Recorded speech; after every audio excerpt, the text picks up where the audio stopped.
한국IR협의회 리서치센터 연구위원분들이 발간한 보고서만 봐도 투자하시는데 어려움이 없으실 겁니다. 소중한 리포트 같이 보기, 지금부터는 이원재 팀장과 함께하겠습니다. 안녕하세요. 네, 안녕하세요. 네.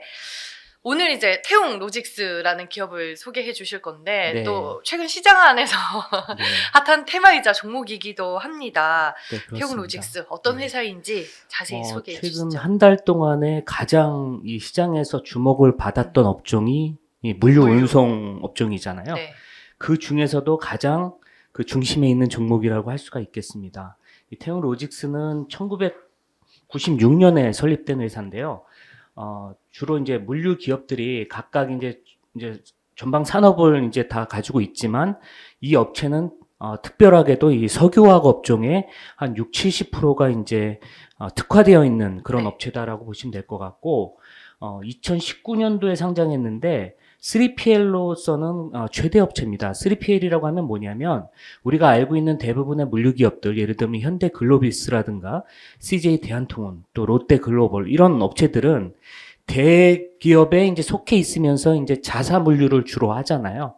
그걸 주로 이제 2PL이라고 해서 세컨 파티 로지스틱스라고 해서 이제 이자 물류라고 하는데, 이 업체는 모회사가 없는 거죠. 모회사 물량은 없고 100% 외부 물량으로 이제 영업을 하는 그런 3PL 업체라고 보시면 될 것 같아요.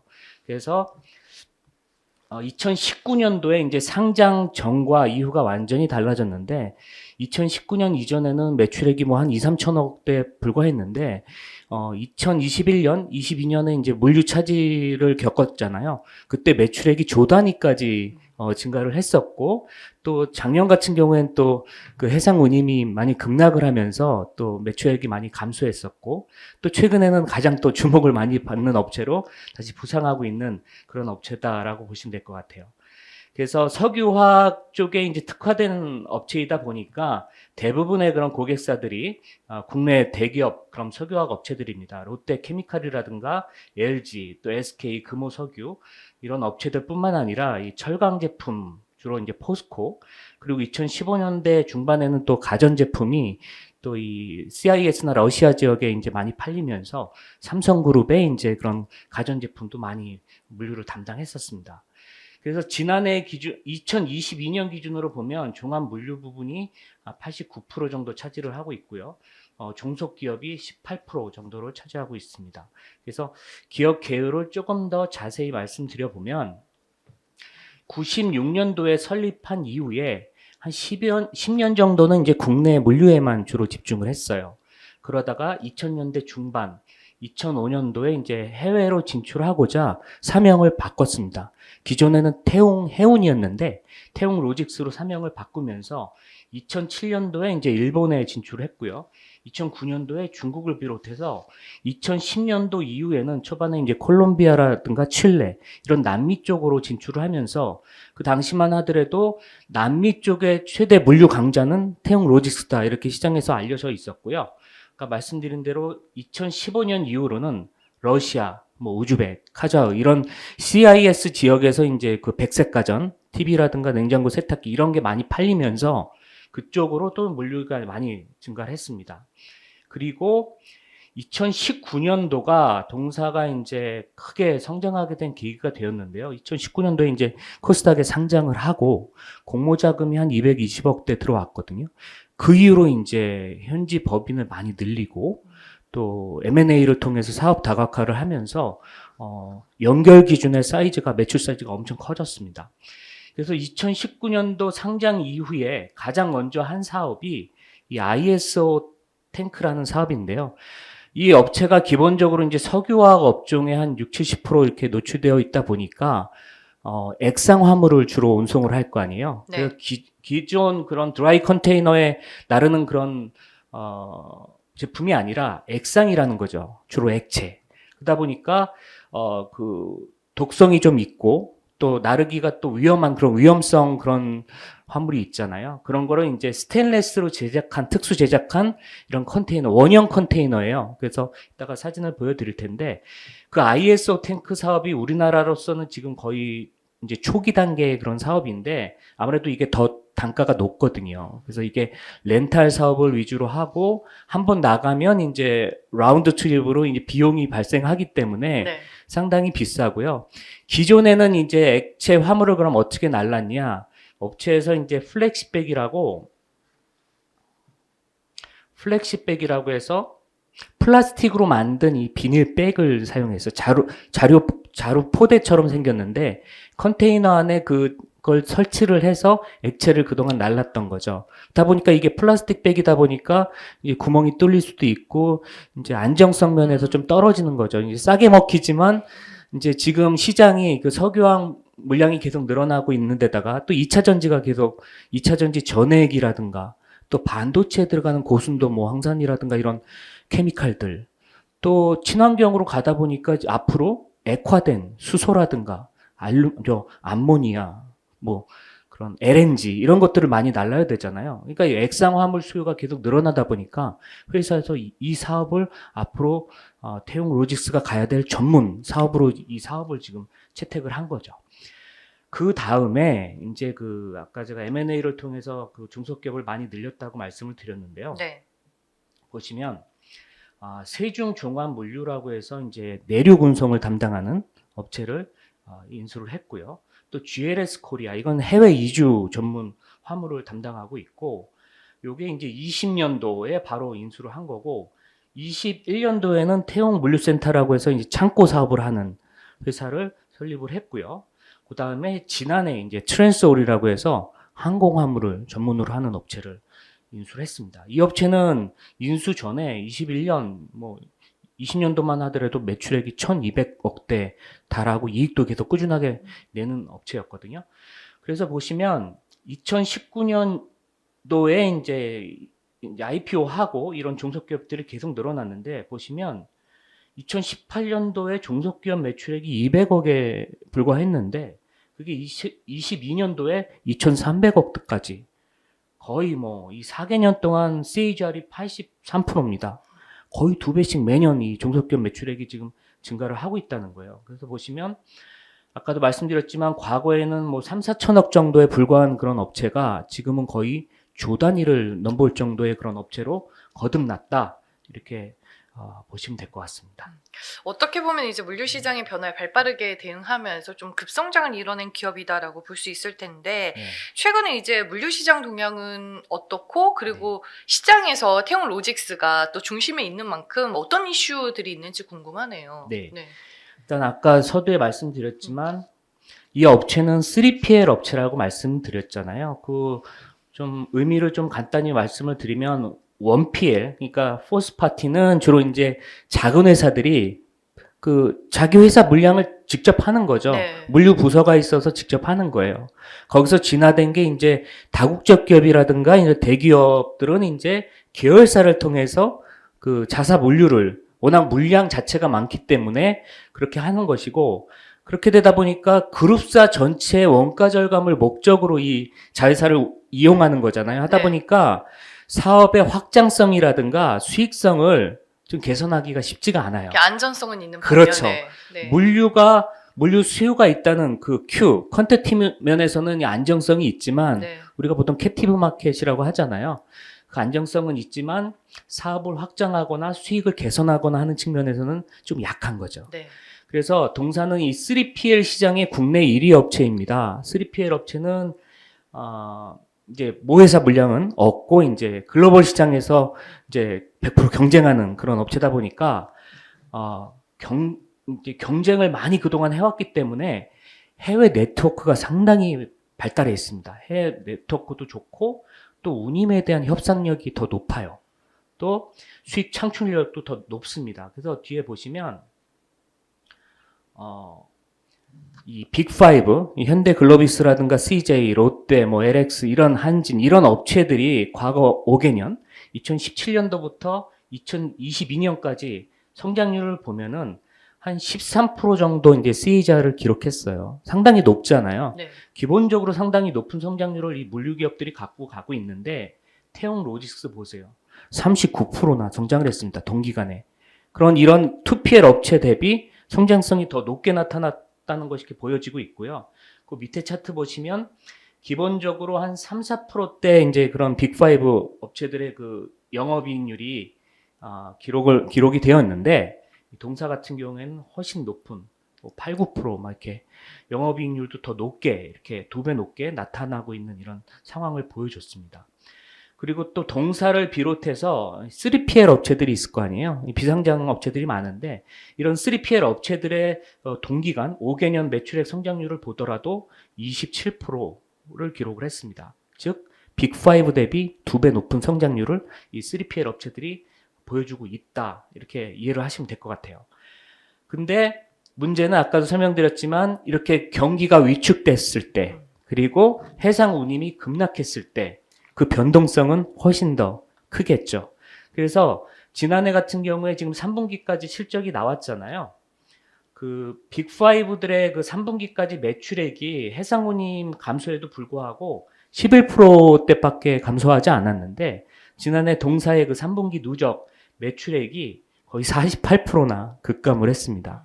좀 화끈하게 움직이는 거죠. 이 네. 경기 침체나 이 해상 운임의 변동에 의해서.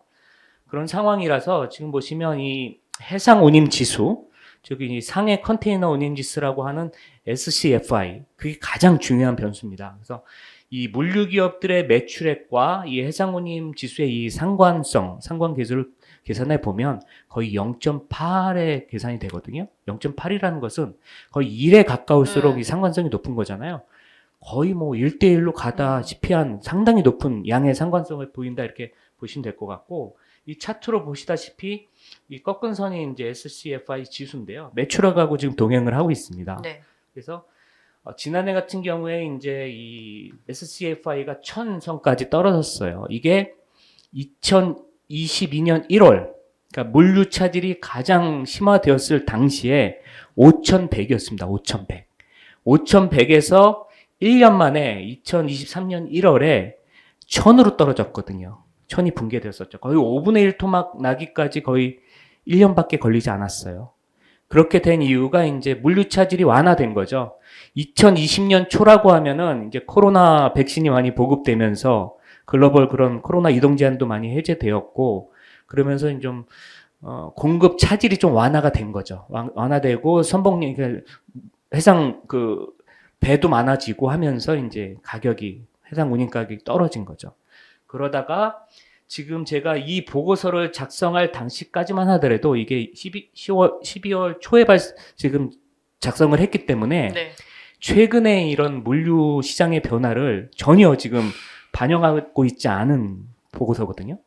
지금 이 SCFI가 2200선까지 지금 뛰었습니다. 네. 이게 뛴 게 11월부터 이제 그 예멘의 후티 반군이라고 해서 하마스를 지지하는 이 반군 세력이 그 홍해를 지나는 홍해가 이제 주로 이제 수에즈 운하를 통과하기 위한 그 관문이거든요. 그렇죠. 네.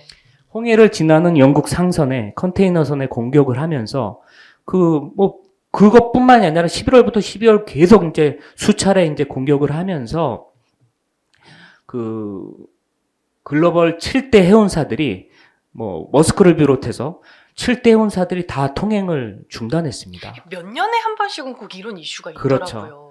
그게 이 사우디를 끼고 이 좌우로 이 해협이 존재하잖아요. 네. 이제 왼쪽으로는 이 홍해를 통과해서 수에즈 운하에 가야 되고 오른쪽에는 또 호르무즈 해협이 있잖아요. 지금 그 양쪽이 다 지금 문제가 네. 되고 있는 거거든요.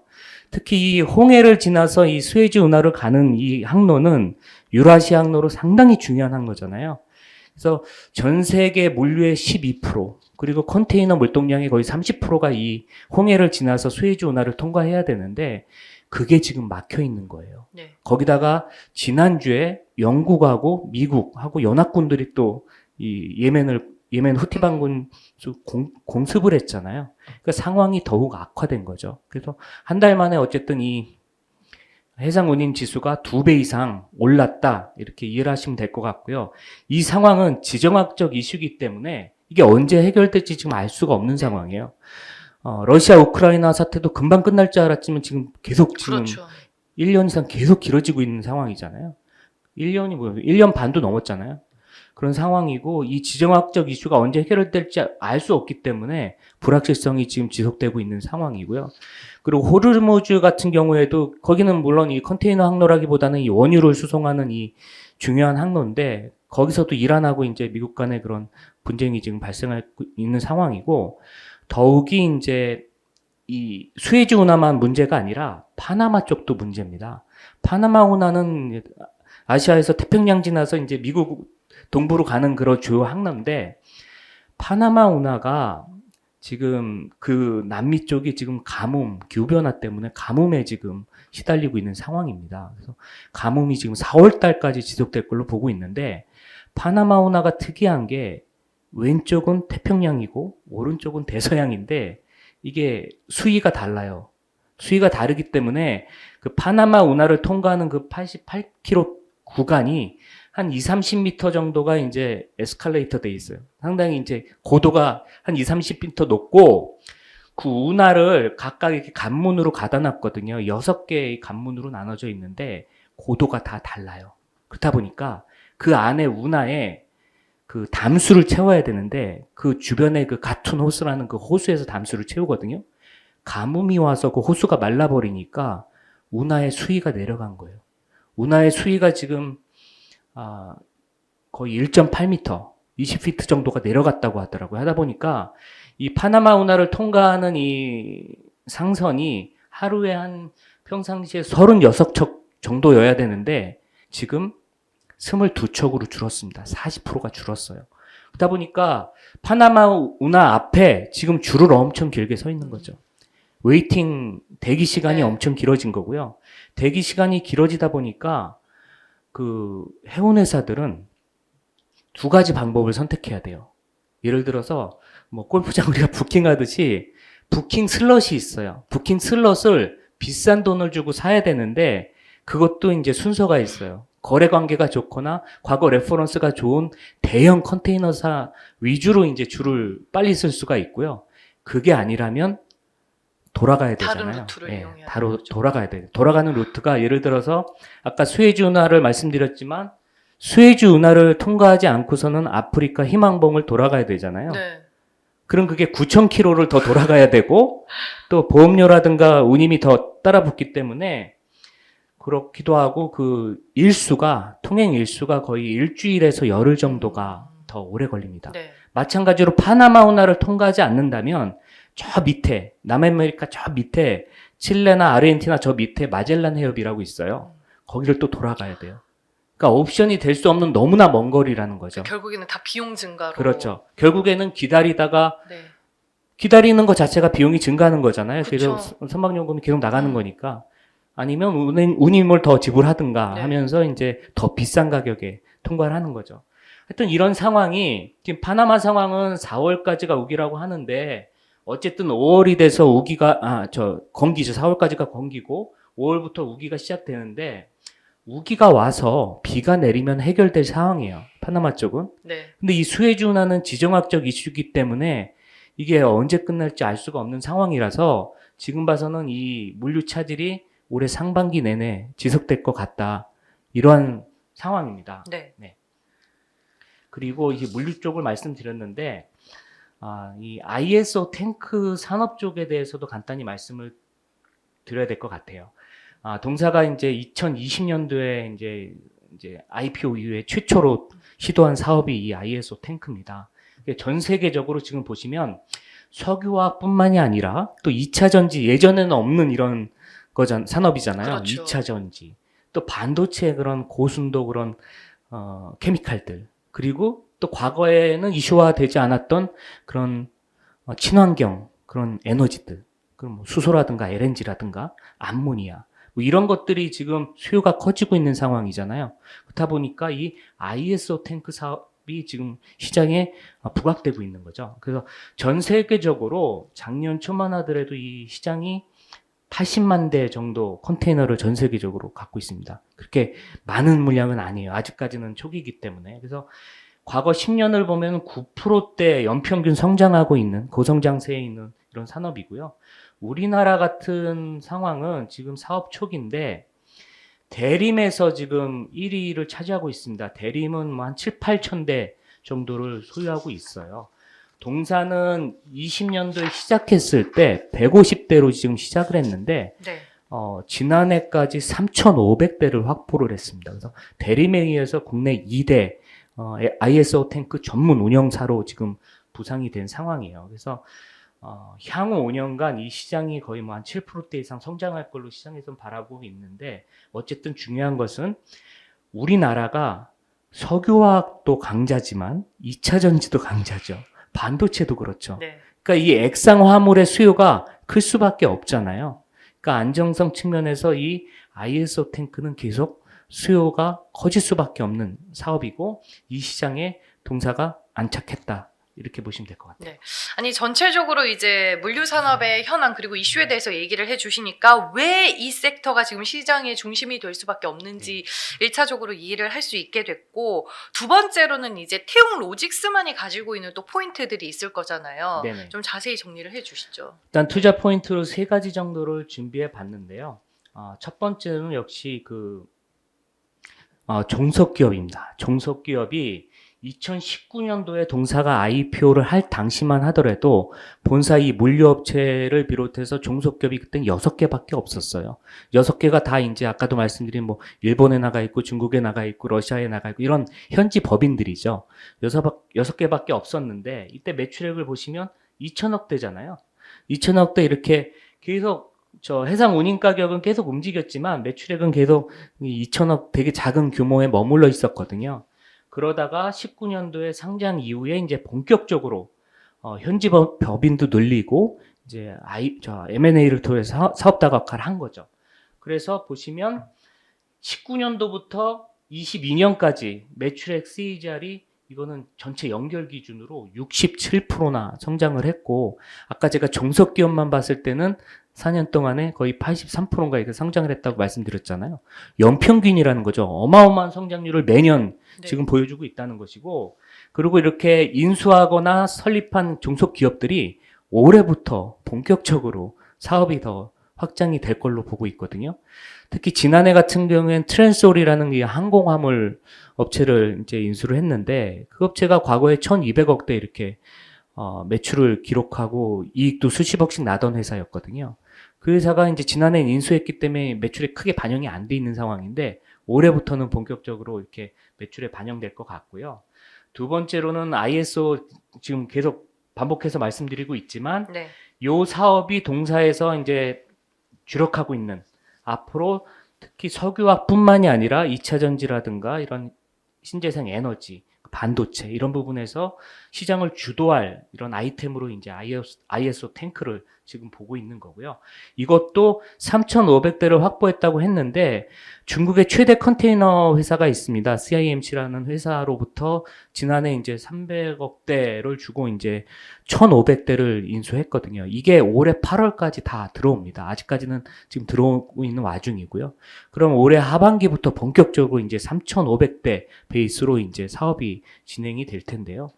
아무래도 이게 기존의 플래시백, 아까 말씀드린 플래시백으로 하는 것보다는 이게 사업성이 높습니다. 수익성이 높기 때문에 상당히 기대가 큰 상황이고요. 요 사진으로 보듯이 이렇게 생겼습니다. 이렇게 네모락, 이렇게 큐브로 생긴 그런 박스가 아니고 원형으로 된 컨테이너고, 이게 스테인리스 재질로 되어 있어요. 그래서 내 부식성이라든가 내 화학성에 강한 그런 재질로 되어 있습니다. 마지막 세 번째 투자 포인트로는 이제 2차 전지 부분인데요. 요즘 2차 전지 물류가 계속 확대되다 보니까 동사뿐만이 아니라 다른 물류 기업들도 2차 전지로 특화하는 그런 흐름이 나타나고 있거든요. 동사도 마찬가지인데, 동사가 2018년도에 헝가리 법인을 설립했는데, 그 헝가리 법인의 설립 목적 자체가 이 2차 전지를 염두한 그 유럽의 거점을 확보하기 위한 그런 목적입니다. 국내 그 배터리 3사들이 유럽에 본격적으로 폴란드라든가 헝가리에 진입한 시점이 2017년, 2018년 그 즈음이거든요. 네. 이 당시부터 태용 로직스가 이 2차 전지 업체들 뿐만이 아니라 그 협력사들의 시설 물류를 도왔어요. 그러니까 공장을 짓고 할 때 그 시설 물류가 가야 되잖아요. 그 물류를 지금까지 계속 해왔습니다. 하다 보니까 이 공장이 지금 완공이 되고 이제 가동 단계에 있는 상황이잖아요. 그럼 거기에 들어가는 이제 전해 같은 그런 액상 화물을 날려야 되는데 이 액상 화물에 가장 적합한 그런 운송 방식이 지금 동사가 추진하고 있는 ISO 탱크라는 거죠. ISO 탱크를 이용해서 2차 전지 전해 같은 그런 액상 화물을 나르겠다. 즉 태용 로직스가 기존에는 시설 물류에만 집중을 했지만 시설 물류뿐만이 아니라 그 2차 전지의 반제품이라든가 완제품까지 나를 수 있는 그런 토탈 솔루션을 가지고 있다라는 걸 지금 강조하고 있고 또 이 2차 전지 물류 전담팀까지 꾸려서 그쪽 사업을 지금 강화하고 있는 상황이기 때문에 영업을 계속 지금 열심히 하고 있는 상황이에요. 그래서 이 부분도 앞으로 주목해서 봐야 될 것으로 보고 있습니다. 네, 앞으로 이제 높은 기업 가치를 받을 수밖에 없는 주요 투자 포인트들 알아봤고요.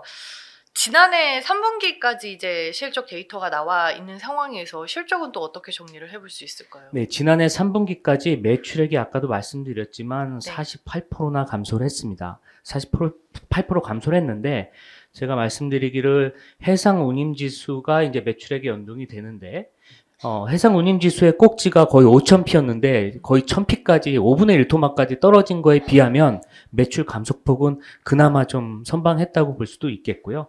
영업이익이 76%나 감소를 했지만 그래도 어느 정도 영업이익이 나왔습니다. 영업이익이 3분기까지 230억대 이렇게 나왔는데 영업이익률이 4.1%를 기록했거든요. 지금 이렇게 그 해상 운임 지수가 거의 뭐 4분의 1 토막, 5분의 1 토막 난 상황이라면 적자까지도 가야 되는 이런 상황으로 보여지거든요. 그런 거에 비하면 이 4%대 나온 영업이익률도 상당히 선방했다. 이렇게 판단이 되는 상황이고요. 그렇게 된 원인이 2019년 이후로 뭐 한 3, 4년 동안 계속 종속기업을 늘려왔잖아요. 종속기업을 늘려왔고 그 종속기업들이 해외 이주 화물을 담당하거나 아니면 국내 육상 물류를 담당하거나 항공 화물을 담당하거나 아니면 창고 사업 이런 거다 보니까 해상 물류하고 직접적으로 관련성이 떨어질 거 아니에요. 그러니까 해상운임의 그 변동성에도 불구하고 매출의 그 노출도가 운임에 대한 노출도가 좀 민감도가 떨어졌다. 그렇게 이해를 할 수가 있을 것 같아요. 그래서 수익의 체질이 좀 더 좋아졌다. 이렇게 이해를 할 수가 있을 것 같습니다. 그래서 올해 연간으로는 제가 한 7,700억대 매출 전망을 했고요. 영업이익은 뭐 337억 이렇게 전망을 그러니까 했는데 2023년. 그렇죠. 네. 2023년입니다. 아직 네. 2023년 실적이 발표가 되지 않았잖아요. 네. 그래서 4분기까지만 보더라도 이 SCFI 지수가 거의 3분기나 4분기나 거의 천선에서 크게 움직이지 않았거든요. 그러니까 4분기 매출액도 그렇게 매출이나 실적이 그렇게 좋지 못할 것 같아요. 그러니까 4분기까지는 계속 이런 지난 1, 2, 3분기 이어졌던 그 실적 추세가 이어질 걸로 이렇게 전망을 하고 있습니다. 다만 여기 보시면 상당히 지금 아까 제가 체질이 좋아졌다고 말씀드렸는데 지금 1000피까지 떨어졌잖아요. 네. 1000피까지 떨어진 상황에서 과거 1000피를 보였던 이런 과거 시계열을 보시면 매출액이 2, 3천억이었잖아요. 근데 지금 1000피까지 떨어졌는데도 매출액이 7, 8천억을 기록하고 있어요. 그러니까 상당히 과거에 비해서는 종속기업 뭐 M&A를 통해 늘리면서 매출 외형이나 수익의 체질이 좋아졌다는 걸 확연히 지금 볼 수가 있겠고요. 올해 전망은 매출액을 8,600억대 그리고 영업이익은 460억을 전망을 했는데 어떻게 보면 의미가 없는 전망이다. 제가 전망을 했지만 이게 네. 한 달 이전에 전망을 했기 때문에 네. 고무줄 같은 이런 전망치다 이렇게 저는 말씀드리고 싶어요. 왜 그러냐면 여기 보시면 SCFI 지수를 전망해야 되는데 이게 아무래도 보수적으로 전망하다 보니까 한 달 전에 오르지 않았을 때 1050피를 기준으로 했단 말이죠. 그러니까 살짝 이제 완만하게 반등하는 정도의 수준으로 전망을 했는데 이게 지금 2200피라는 거예요. 급등했으니까. 그렇죠. 네. 그리고 보시면 이 별도 매출액이 중요한데 이 SCFI 해상운임에 이제 직접적으로 연동되는 매출액이 이게 2022년도에 1.2조까지 갔었거든요. 별도 매출액이. 이때 연평균 SCFI 지수가 3,400이었습니다. 3,400이고 지금 현재 2,200이에요. 그러면 결국은 올해 6,600억 정도가 아니라 만약에 2200P가 지속된다면 네. 이 1.2조와 6,600억 그 사이에 어느 정도에 위치할 거 아니에요. 7, 8천억이 넘어갈 수도 있다는 거죠. 그렇죠. 그리고 영업이익률도 제가 5%대를 전망했지만 과거 높았을 때 8, 9% 나왔었잖아요. 네. 7, 8% 다시 갈 수도 있잖아요. 그럼 지금 보시면 순이익이 제가 340억대를 전망했지만 만약에 지금 해상운임지수가 유지된다 하면 이게 뭐 5, 600억대 넘어갈 수도 있는 거예요. 그러면 지금 밸류에이션을 제가 말씀드리진 않았지만 지금 주가가 한 일주일 사이에 30% 급등해서 시가총액이 1,700억 정도 합니다만 네. 이게 과거에 이제 해상운임지수 높았을 때 2022년 초에 시가총액이 6천억이었어요. 6천억이 1,000억 초반까지 꺾인 거였거든요. 네. 그리고 지금 현재 1,700억인데 만약에 올해 이렇게 실적이 좋게 나와서 순이익이 또 500억대 이렇게 나온다. 그러면 이게 PR이 뭐 한 3배 내외밖에 안 되잖아요. 3, 네. 4배 내외밖에 안 되잖아요. 네. 상당히 저평가 매력이 돋보일 수밖에 없는 지금 상황에 놓여 있다는 거죠. 그러니까 이런 해상운임 지수가 어느 정도까지 이 물류 차질이 이어질지 상당히 중요한 상황이고요. 어쨌든 지금 상황이 유지된다면 매우 높은 그런 해상운임 지수를 보이고 있기 때문에 이 추정치는 현재로선 지금 의미가 없다. 이렇게 말씀드리고 싶습니다. 그럼 밸류에이션 얘기 바로 들어볼게요. 지금 네. 한 달 전에 제가 밸류에이션을 추정했을 때 그 실적 추정 대비해서 PR이 4.3배였습니다. 근데 제가 30% 올랐다 그랬잖아요. 한 달 네. 사이에. 지금 현재는 5.8배예요. PR이 5.8배고 PBR이 0.6배를 추정했지만 올해 말로는 0.8배까지 PBR이 올라 있습니다. 그리고 보시면 이 업체가 상당히 그 ROE가 높은 업체였습니다. 여기 보시면 네. ROE를 보시면 네. 여기는 과거 게 안 나왔는데요. 맨 앞으로 한번 가볼게요. 네. 죄송합니다. 맨 앞으로 가보시면 이 물류 차질이 심화되었을 때 거의 50%에서 70%까지 ROE가 나왔었고요. 와. 그리고 그건 비정상적이잖아요. 그렇죠. 예를 들면 여기 보시면 50%, 70%까지 이렇게 ROE가 나왔었어요. 물류 차질이 생겼을 때. 그리고 2020년도는 16%가 나왔지만 이때는 그 코로나였잖아요. 코로나 네네. 시국에도 불구하고 지금 16%가 나온 거예요. 그 이전에 지금 18년, 19년이 안 나왔지만 그 두 개 년도에는 ROE가 30%나 차지를 했었거든요. 그러니까 기본적으로 자본 대비해서 상당히 수익성이 좋은 회사예요. 올해도 제가 보수적으로 추정해서 ROE가 지금 14%라고 되어 있지만 제가 아까 말한 그 논지에서 만약에 지금의 해상운임이 유지되고 순이익이 지금 300억대가 아니라 500억대 이상 넘어간다면 이 ROE가 20%대가 또 넘어가요. 네. 그럼 ROE가 20%대 넘어가는 회사가 지금 PBR이 0.6배다. 0.8배다. 상당히 저평가되어 있는 거죠. 이렇게 0. 몇 배 받는 이런 업종들은 대부분 전통산업들이잖아요. 네. 그러니까 앞으로 산업 자체가 약간 사형화되거나 아니면 적자 우려가 있거나 이런 기업일수록 이제 또 성장하지 않거나 이런 업체일수록 이제 PBR이 1배 이하로 갈 텐데 이 업체 같은 경우에는 지금 이렇게 저평가 받을 이유가 지금 크지는 않은 것 같아요. 왜냐하면 과거 또 실적이 보여주는 게 결국은 해상 물류 이 운임은 계속 급변동성을 보이면서 매출액이 연동하고 있지만 실적은 그렇지 않거든요. 실적은 적자를 내본 적이 한 번도 없습니다. 상당히 안정적인 그 실적을 가지고 있거든요. 아무래도 이 해운사가 아니라 물류 주선업체잖아요. 네. 배를 갖고 있는 게 아니라 물류 주선업체잖아요. 그러니까 기본적으로 사업 구조가 안정되어 있는 거죠. 그래서 지금 상황은 이 가장 큰 투자 포인트 아까 말씀 안 드렸지만 해상 운임 지수가 올랐다는 것이고 그걸 차치하더라도 그런 종합 물류 부분에서 종속기업들이 계속 이제 앞으로도 장사를 열심히 할 것이고 또 ISO 사업이 올해부터 사업이 본격화될 것이고 뭐 그러한 여러 가지 투자 포인트들 때문에 지금 이 주식이 물류 업종 중에서도 가장 최근 뭐 한 달 내에 가장 이제 시장에서 주목을 하고 있는 그런 3PL 업체다 이렇게 말씀드릴 수가 있을 것 같아요. 네, 알겠습니다. 마지막으로 투자자분들이 참고할 만한 리스크 요인 들어볼게요. 네. 아무래도 이제 석유화학 업종에 이게 60% 이상 노출이 되어 있는 상황이다 보니까 석유화학 업체들의 그런 사업성이 중요하잖아요. 계속 성장을 해야 될 텐데 최근에 어려움을 겪고 있습니다. 석유화학 쪽의 물동량은 크게 줄어들지는 않고 있는데 석유화학 그 제품의 단가가 유가하고 연동되어 있다 보니까 네. 많이 지금 하락을 한 거죠. 그래서 석유화학 쪽의 수출 부진이 지금 이어지고 있고요.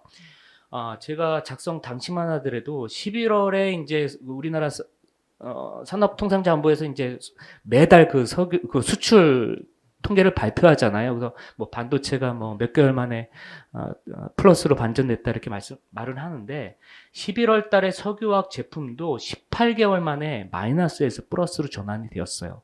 그때 제가 언급하기를 국제 유가가 약세이기 때문에 이 플러스가 유지될지 모르겠다 이렇게 언급을 했는데 아니나 다를까 12월에 데이터가 나왔는데 또 다시 3.9% YOY로 이제 전년 동월 대비 감소세로 다시 악화되었거든요. 그러니까 지금 유가가 계속 지금 좋지 못한 상황이고 지금 현재 기준으로 배럴당 73불이거든요.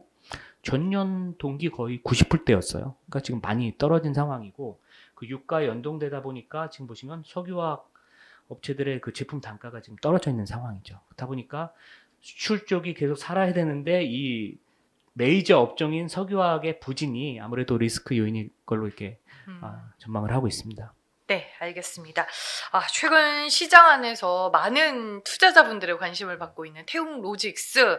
이원재 팀장님이 아주 꼼꼼한 분석을 통해서 좀 제대로 알아볼 수 있는 시간이 됐던 것 같습니다. 지금까지 이원재 팀장과 함께했습니다. 고맙습니다. 네, 수고하셨습니다.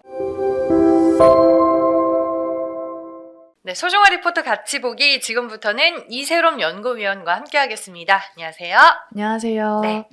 오늘 이제 액트로라는 기업에 대해서 소개를 네. 해주실 텐데 저는 이제 제가 기억하기로는 스마트폰 부품 관련 기업으로 좀 네네네. 기억을 하고 있는데 구체적으로 어떤 회사일까요? 네, 여전히 지금 스마트폰 카메라 부품 기업으로 사업이 운영이 되고 있고요. 우선 회사 소개를 간단히 해드리면 이 스마트폰 카메라에 채택이 되는 액추에이터를 만들고 있는 회사입니다. 대표적으로는 AF 그리고 OIS 폴디드 줌 액추에이터를 만들고 있고요. 이 액추에이터 외에도 액추에이터 전용 검사기라던가 자동화 장비도 함께 자체 제작을 해서 판매를 하고 있습니다. 작년도 3분기 누적 기준으로 사업별 매출액 비중을 살펴보면 액추에이터가 98.7%로 이 매출액 대부분이 스마트폰 카메라 부품인 액추에이터에서 발생하고 있다라고 이해하시면 편하실 것 같아요. 당연히 최종 고객사는 스마트폰 세트 업체일 텐데요. 액트로의 제품군 대부분이 중저가 제품이 아니라 프리미엄 플래그십 스마트폰에 채택되고 있다는 점이 좀 긍정적인 부분이고요. 1차 고객사로는 삼성전기와 같은 카메라 모듈 업체입니다. 그래서 이 카메라 모듈 업체에 1차적으로 공급이 되고 최종적으로는 삼성전자, 구글, 오포, 비보와 같은 스마트폰 업체에 이제 공급이 되고 있습니다. 제가 알기로는 그동안 이제 스마트폰 시장이 좀 부진했던 걸로 알고 네. 있는데 최근에는 분위기가 좀 어때요? 다행히 작년 말부터 좀 호조세로 들어오고 있는데요. 2020년부터 구조적으로 글로벌 스마트폰 시장은 감소하는 흐름이 좀 지속이 되어 왔습니다. 얼마나 시장이 안 좋았었냐면 2022년 글로벌 스마트폰 출하량이 11억 대를 기록했는데요. 2014년도 이후에 가장 저조한 수치로 이게 좀 시장 자체가 다운사이즈 됐다라고 보시면 될 것 같고요. 작년도 상반기까지 스마트폰의 재고 조정이 이어지면서 좀 큰 폭으로 감소하는 흐름이 지속이 되어 왔습니다. 그런데 지금 그래도 2024년, 2025년도 스마트폰 시장이 회복할 것이다라고 보고 있는 이유는 2023년 10월달 출하량 데이터에 기인하고 있습니다. 2023년 글로벌 스마트폰 시장이 21년 6월 이후로 처음으로 전년 대비 성장세로 돌아섰습니다. 이유는 우선 중국에서 화웨이 브랜드가 부활을 하면서 이 화웨이 판매량이 증가를 하면서 중국 스마트폰 판매량이 같이 동반해서 회복세로 올라왔고요. 그리고 10월 달에 아이폰 15 출시 효과가 좀 더해졌고 인도와 중남미 이 축제 시즌에 스마트폰이 굉장히 잘 팔렸습니다. 그래서 시장에서는 10월을 기점으로 2024년, 2025년도 스마트폰 시장은 YOY로 이제 우상향하는 흐름을 보여줄 것이다라고 기대를 하고 있습니다. 사실 10월 달에 아이폰 15가 생각보다 굉장히 잘 팔렸는데요.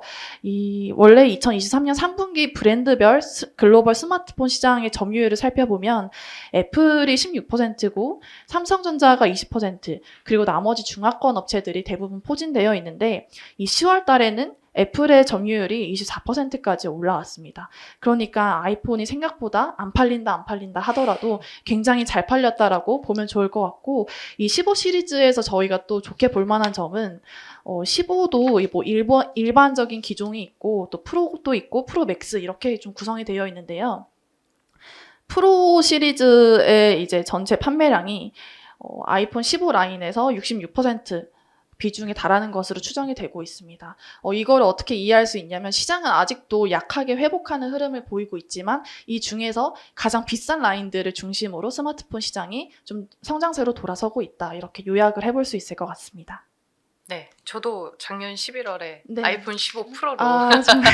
네, 스마트폰을 저는 비싸서 바꿨습니다. 못 샀는데. 네.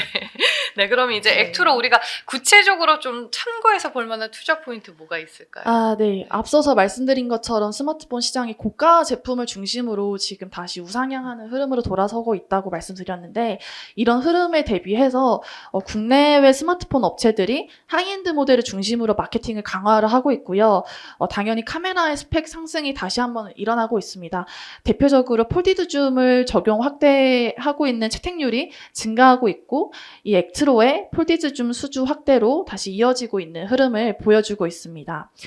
액트로는 국내에서 최초로 폴디드 줌 액추에이터 생산 공정 개발에 성공한 업체예요. 그래서 2020년도에 양산 체계 구축을 이미 완료를 하면서 국내 시장의 시장 점유율의 80% 이상을 차지하고 있습니다.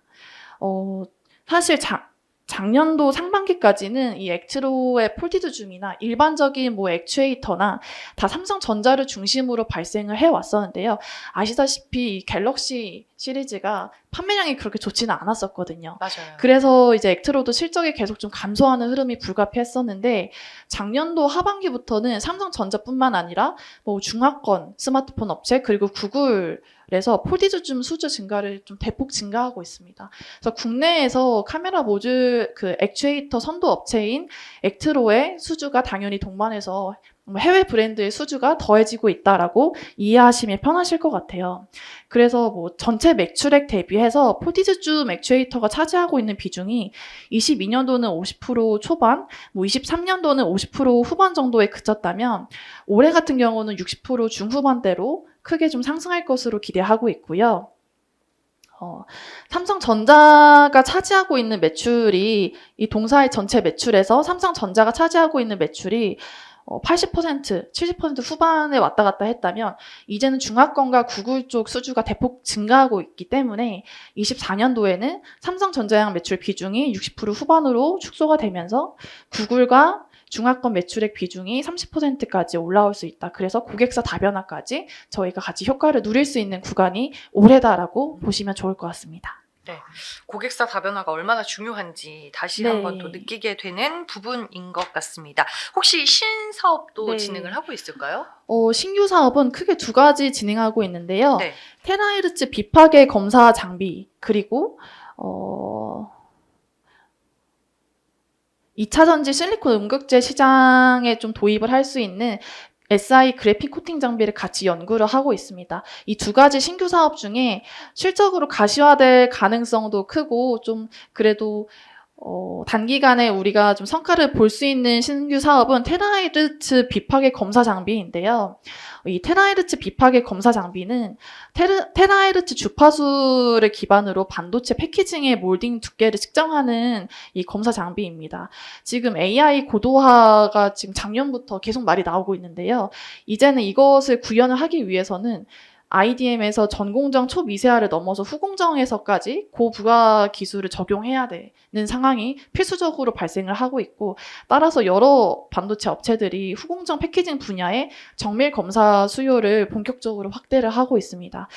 그래서 테라헤르츠 비파계 검사 장비가 만약에 도입이 된다면 동사의 수혜가 조금 있을 수도 있는 기대해볼 만한 상황이고요. 기존에도 이렇게 반도체 패키지 검사를 측정하는 장비들이 나와 있었는데, 액트로가 지금 하고 있는 것은 테라헤르츠의 굴절률을 통해서 EMC의 두께를 측정하기 때문에 기존의 검사 장비 대비해서는 굉장히 오차 범위를 1 마이크로 수준으로 크게 축소를 하고 있고 정밀 검사가 가능하다. 그래서 결과적으로는 고객사의 수율 개선에 훨씬 유리하게 사용될 수 있다라는 이점을 갖고 있습니다. 현재 시제품을 이미 개발 완료한 상황으로 국내 IDM 업체들이랑 테스트를 진행하고 있고요. 본격적으로 양산 매출이 발생할 수 있는 시기는 2025년 이후로 좀 장기적으로 좀 기대를 해주시면 지켜봐 주시면 좋을 것 같습니다. 네, 알겠습니다. 어떻게 보면 2022년 이후로 고객사도 다변화되고 있고 지난해에는 또 이제 각 스마트폰 그 세트 업체에서 이제 신제품도 네네. 나왔고 지난해 전체적으로 실적 분위기는 어땠고 또 앞으로는 어떤 실적 성적을 이뤄낼지가 궁금하네요. 네. 작년도 실적 아직 나오지는 않았지만 네. 연간 실적은 매출액 1,473억 원, 영업이익은 38억 원으로 흑자 전환을 할 것으로 추정을 하고 있습니다. 네. 우선 글로벌 스마트폰 시장이 작년 상반기까지 굉장히 안 좋았습니다만 작년도 하반기부터 매출액이 올라오면서 영업이익도 흑자 전환에 성공을 했고요. 브랜드별로 작년 매출액 비중을 말씀드리면 삼성전자 향으로 1,111억 원, 그리고 중화권 세트업체 향으로 161억 원, 구글 향으로 169억 원으로 구성될 것으로 기대하는데요. 삼성전자 향으로 발생한 작년도 매출은 1.9% 수준으로 전년 대비 굉장히 소폭 증가하는 흐름에 그쳤지만 중화권과 구글 향의 경우에는 두 자릿수, 세 자릿수대로 YOY 성장세를 기록할 것으로 지금 판단을 하고 있기 때문에 2023년은 중화권과 구글의 프리미엄 스마트폰이 이 회사의 실적 성장을 견인했다라고 요약을 해볼 수 있을 것 같습니다. 그러면 올해 실적에 대해서는 네. 어떻게 전망을 하느냐? 연간 매출액은 전년 대비 7.9% 증가한 1,590억 원, 영업이익은 전년 대비 75% 정도 증가한 67억 원을 예상합니다. 사업 부분별로는 액추에이터 매출액은 전년 대비 6% 정도 증가한 1,530억 원을 기대를 하고요. 나머지는 장비 매출액이 채울 것으로 기대를 하고 있는데요. 이 액추에이터 사업은 앞서서 말씀드렸다시피 OIS와 AF 모듈에 OIS와 AF 모듈에 적용되는 액추에이터, 그리고 폴디드 줌에 적용되는 액추에이터, 이렇게 세 가지로 구성이 되는데, 일반적으로 이제 스마트폰에는 OIS와 AF 메인으로 채택이 되고 있다고 보시면 될 것 같아요. 이 두 가지는 2023년보다 2024년도 실적이 좋지 않습니다. 그럼에도 불구하고 액추에이터 사업이 전반적으로 올해 작년보다 더 좋아지는 이유는 이 폴디드 줌 액추에이터 수주가 굉장히 호조세를 띄우고 있다. 그래서 올해는 작년보다 매출액도 증가하고 영업이익률도 개선되는 흐름을 보여줄 것으로 전망하고 있습니다. 네, 알겠습니다. 기업 가치는 어느 정도로 보고 계세요? 지금 액트로의 현재 주가는 2024년 예상 EPS 기준으로 PER 10배 수준에서 거래가 되고 있습니다. 근데 핸드셋 업종이 지금 딱 10배 초반에서 거래가 되고 있기 때문에 사실 저평가되었다, 고평가되었다라고 볼 만한 수준은 아니고 그냥 업종 평균 수준에서 거래가 되고 있다라고 요약을 해볼 수 있을 것 같은데요. 사실 작년에 스마트폰 국내 부품 업체들이 주목을 받았던 요인들을 살펴보면 중국 화웨이나 아이폰이 이제 하드웨어 스펙이 향상되는 과정에서 수혜를 본격적으로 본 업체들이 사실 대부분이었습니다. 그런데 액트로 같은 경우에는 화웨이도 아이폰도 모두 고객사를 확보하고 있지 않은 상황에서 폴디드 줌 시장이 다시 한번 글로벌 스마트폰 시장에서 돋보이기 시작하면서 이 회사가 경쟁력으로 키워왔던 제품이 실적으로 다시 회복이 되고 있다. 회사의 자체적인 개별 모멘텀을 갖고 있다라는 점을 긍정적으로 보고 있고요. 작년도 4분기 계절적 성수기 효과가 더해지면서 폴디드 줌 가동률이 80% 이상을 상회한 것으로 이제 판단을 하고 있기 때문에 작년도 4분기 실적을 바탕으로 해서 올해까지 좀 본격적으로 매출액과 수익성이 동반해서 개선되는 흐름을 보여줄 것이라고 기대를 하고 있고, 작년도 4분기는 이제 곧 저희가 공시를 통해서 확인할 수 있을 것이기 때문에 저는 추세적으로 액트로의 기업 가치도 상승하는 흐름을 기대해 볼 수 있지 않을까 판단하고 있습니다. 네, 알겠습니다. 액트로라는 기업에 대해서 이세롬 연구위원이 생각하기에 조금 아쉬운 요인이나 부분이 있을까요? 아, 네. 네. 우선 기업 가치가 본격적으로 좀 올라오는 흐름을 보여주기 위해서는 회사가 장기화된 영업 적자 구조에서 벗어나서 실적에 대한 펀더멘털이 완전하게 회복이 됐다라는 시그널을 시장에 줘야 되는 상황입니다. 그런데 이 실적이 회복되고 있는 주요 요인이 이 폴티드줌 액추에이터라는 한 가지 제품에 지금 기인한다는 게 저는 가장 아쉬운 요인인 것 같고요.